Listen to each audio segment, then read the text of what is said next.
Moving on now to Guess the Price, where we find out how well Beijingers understand the cost of living. Today we ask people on the street to guess what percentage of total energy consumption is comprised of coal in China and America. Let's take a look at the guesses. Given that power consumption is very high, and there are still many traditional thermal power plants that use coal in China, I guess coal as a percentage of total energy consumption will be above 30%.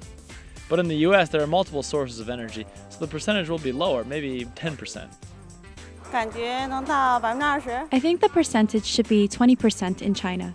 Americans put more attention on environmental protection, so coal consumption in the US will be less than China's, maybe 15%.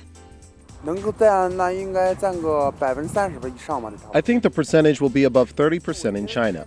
Since the Three Gorges hydropower station has been built, the percentage of coal-powered energy must be lower.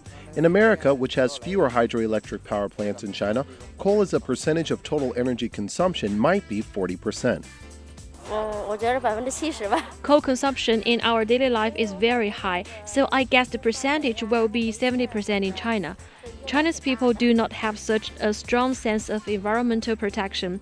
In this respect, the Americans are doing better. Coal as a percentage of total energy consumption in the US should be around 30%.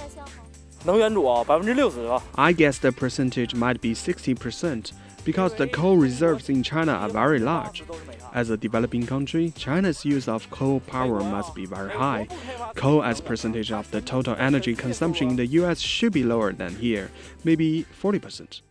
How close were the guesses? Well, in China, coal accounts for around 70% of total energy consumption.